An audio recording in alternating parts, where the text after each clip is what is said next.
We're back on Get Up, bottom of the hour. Our next game is called Believe It or Not. Here we go, Jeff. If I said we are destined for a Chiefs-Niners Super Bowl rematch, believe it or not? I don't believe it. And not because I don't love both teams, because I do, and I think they both look great. Just statistical probability says something's going to happen for one of these teams or possibly both these teams that don't allow this to happen. I would love to see it. I just don't foresee everybody staying clean all the way through and getting the two best teams right now back in the Super Bowl. It's been a rarity in NFL history, but it has happened. Dallas, Buffalo, and a few others. Neat. If I said this Green Bay Packers team is going to miss the playoffs because of Jordan Love's knee, believe it or not? I believe it. You did the stat to start the show that how difficult it is if you go down 0-2 to make the playoffs. Yeah. If you go down 0-3, which is likely to happen with the quarterback situation that they have now, it's only going to get worse. And the expectation is that Jordan Love's going to come back week 4 and be 100%, and they're just going to rip off win after win after win. Nah, this feels like it could be a season ender. Yeah, we'll see what they're an underdog this weekend against the Colts. Hawk, if I said this is Dak Prescott's best Cowboys team, you believe it or not? I'm believing it. I'm believing it because, look, CeeDee Lamb came back late. He's working some kinks out, but he still looked good throughout this game. Ezekiel Elliott looked better than we suspected in week 1. That offensive line looked solid. And Mike Zimmer, coming to the defensive side of the Dallas Cowboys, is a difference maker. So I truly believe we're going to see a version of the Cowboys that we haven't seen in recent years. We're going to talk about them in a moment, but let's let the man who owns the team talk about them first. Jerry Jones, as you may have heard, gave Dak Prescott the biggest contract in the history of the NFL, and then yesterday he was talking about his expectations. Listen. Is a Super Bowl a necessity for you to consider the Dak extension a success over the life of the contract? I'm going to call it a hypothetical because I'm not going to give you a straight answer, and that's probably a pretty good question. I will say this, that any time that we've ever made players the highest paid player, key players such as Troy Aikman, the most highest paid player in the game, we won Super Bowls. That is factual, right? I mean, it is an accurate statement. Actually, Dak has played 8 seasons. Troy Aikman won 3 Super Bowls in his first 8 seasons in Dallas. That's the one thing missing from the resume. Can we just What? have a moment, just a feel-good moment? Like, we finally got to the point where the guy got his money, and here comes Jerry Jones already making us, talk about, Dak on the hot seat, essentially. Like, I was there. I was there at that game.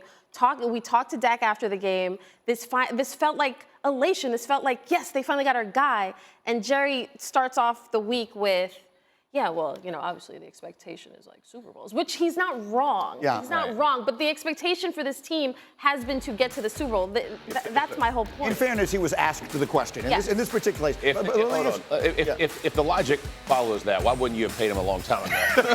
I'm just saying, if you got all the money you got, if that's the logic, I'd have signed him a long time ago. Look, Dak Prescott, one might argue, has been under as much pressure as any player in the NFL for the longest time. Does having now the biggest contract in the history of the sport, does it increase the level of pressure a player feels? I can't imagine that Dak Prescott can feel any more pressure than he's felt through the course of his career. At every turn, it's been us talking about it, them talking about it, Jerry holding out the money to the last minute every single time.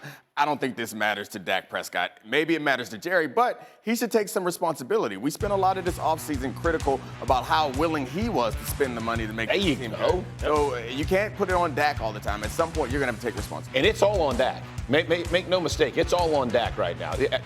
Did Elliott look better? For sure. Red zone, they scored, which they couldn't do last year. All that is improvement. Howie Roseman got the Eagles better, too. Detroit is better. San Francisco's better. Like, the teams you're playing are legit. Jerry didn't go. He signed his guys.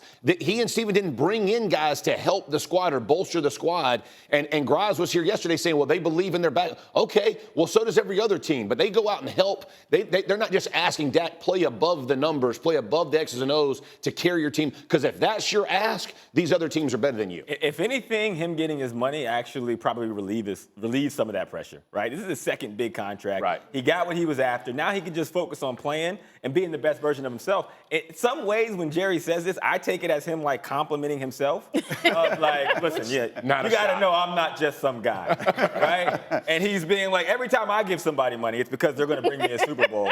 So that's what it felt more like than putting him on a hot seat. Kmart, you were there. Yeah. Did that game in the building, I know how we handled it Monday. Did that game feel like it was more a referendum on how good the Cowboys are or how not so good the team they were playing was? That the pregame was all about Dak and his money. Postgame, it was what Deshaun Watson was that. That's really the storyline. So in that Cowboys visitors locker room, even CD was talking about like, yeah, I didn't really play well. You know what I mean? Like I did okay. Everybody understands like that Browns team, for as tough as they are, that was not a good showing by the Browns, and that wasn't a great showing by the Cowboys. They were a playoff team a year ago with Joe Flacco at quarterback. That team is really good. And The Browns you're talking about. Yeah, the Browns. Yeah. That team is really talented and very good, particularly on defense. I think the Cowboys should be proud of the way that they controlled that game from start to finish and answered some of the questions. They're going to need to continue to answer these questions, but they answered some of the questions we had about their offensive line. We're back on Get Up. Let's go back to Friday night. We didn't get much of a chance to talk about the game Friday night because it came on a Friday and so much happened afterwards. But there was really sort of a good, a bad, and an ugly with Jalen Hurts. The good, he was much better against the blitz. The Packers blitzed Hurts 9 times. He was 6 of 8 for 91 yards and a touchdown on those plays. The bad was his precision.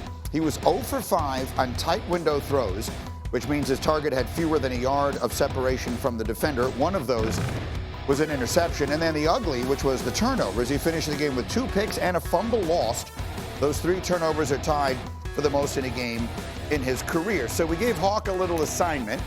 We said, Hawk, I want you to study the tape of Jalen Hurts in week 1 and show me exactly what you see. And I think you found a very interesting line of delineation. The way that Kellen Moore deployed pre-snap motion helped Jalen Hurts significantly. So here's the touchdown to Saquon Barkley. What you're going to see, they do a little shift. They're going to send the receiver in an orbit motion on a play action wheel concept with 2 posts to the front side. Now what this does is it shifts the Packers linebackers over and gives Saquon Barkley this edge. Obviously, great throw, but incredible play made by Saquon Barkley that not very many running backs can do. Here's the interception where it's just straight static, line up and run it. And Jalen Hurts has problems seeing the field and making those decisions. He made some bad decisions when there was no pre-snap motion because the pre-snap motion allows him to stretch the defenses horizontally and it gives him a clearer picture much faster. His numbers on pre-snap motion were, I believe, 16 for 21, 212, and 2 touchdowns. With no pre-snap motion, 5 for 13, 66 yards and 2 picks. Yeah, so that's as good as it gets, or at least as specific as it gets. So the football fan who never played and never coached will say, well, seems pretty simple to me. Why don't we just use pre-snap motion on every single play? How is it as simple as that? Is it as simple as he sees the field better things happen when we utilize it? Kellen Moore is a newfangled offensive coordinator and play caller? Yeah, I think Kellen Moore had a lot of time to prepare for one game. And Kellen Moore did an awesome job doing that. The challenge is going to be with this team to continue to do that when you only have a week. And it's very difficult because Kellen Moore has a lot of talented players on his team and a good offensive line, which presents other problems. He has to figure out how to get them all the ball and also how to attack every point of the field while also installing these motions and shifts. It's a lot to do in a series of time. That play to Saquon was beautiful. They had both of their really talented receivers over there doing posts, taking a bunch of attention that way. The orbit motion shifts the linebackers and takes attention that way. All of a sudden, you're like, oh, damn, Saquon wide open in the end zone. That's a hard thing to do week in and week out, create those schematic advantages. And there are going to be times in big games, in the playoffs, when we're not going to be able to create an advantage for you. We're going to have to line up and play. Well, that's when you need your quarterback. Let me say this, though. You asked, and is it possible? Absolutely. I mean, think about the Rams and think about San Francisco, because they do it, and they're going to continue to do it until they're not coaching anymore. So can they do it? Absolutely, Kellen Moore can do it. The issue becomes protection, and how does that affect where you're going to have free blitzers coming off and how fast can he deliver the ball. The interception he threw in the red zone when he's rolling out and throws it against his body, bad decision. The static will come out of the end zone. His eyes should have never been on the guy running down the seam, right? Like you can't do those things. So as he's running, why? Why are you going to throw back to the middle of the field in the red zone? You know everybody's camped out. Their heels are on the end line, right, the end zone line. It makes no sense. That's the type of decision making you're talking about. But it's not just shifts emotions. It's calming him. It's calming him down. Right. Pull the ball down and go get out of bounds, man. It makes no sense. A lot of the talk heading into that game was Jalen Hurts. How is he going to handle the blitz? Well, when the Falcons sent extra guys, I think he completed 75% of his passes for 91 yards. So there's glimmers of hope. Like, this offense looked better. Yeah. Saquon Barkley, another question of is Kellen Moore going to utilize him the way he should be, or is he just going to try to force that ball deep to A.J. Brown and Devontae Smith? I thought we saw good signs, but we can't say that Jalen Hurts has turned the corner when he has 5 straight games with interceptions, which is the longest active streak among quarterbacks. And again, the 3 turnovers. It was very quickly. You're talking about creating mismatch advantages. Mm-hmm. Isn't A.J. Brown a human mismatch? Yeah. Isn't Devontae Smith a human mismatch? Isn't Saquon Barkley a human mismatch? What am I missing here? To a degree, but there's some really good dudes like him out there. I understand so when you say, sometimes a guy's just got to win. Right. And that's true. And can Brown go win when you got one up? But you have to get it to man to man. That's the issue. And at the end of all plays, it's going to turn to man to man somehow. Yeah. But at some point, your guy has to go win. But you have to set him up to get that look, to get that where he can take advantage. It's all about where the pressure's going to be. That's right. And as much pressure you can take off of your quarterback, the better off he's going to be. There are going to be times when you can't give him advantages. Mm-hmm. All the times that you can, give it to him. Make life easy. There's also, these really good offensive coordinators are mad scientists. Mm-hmm. You're calling plays for this moment, for this game, but you're not only setting up plays for the end of this game, you're setting up plays for 3 weeks from now, 5 weeks from now. You're giving certain looks, knowing that you're going to cash it in at the right time, and you're going to create that balance. Bad offensive coordinators just kind of keep going to the same well.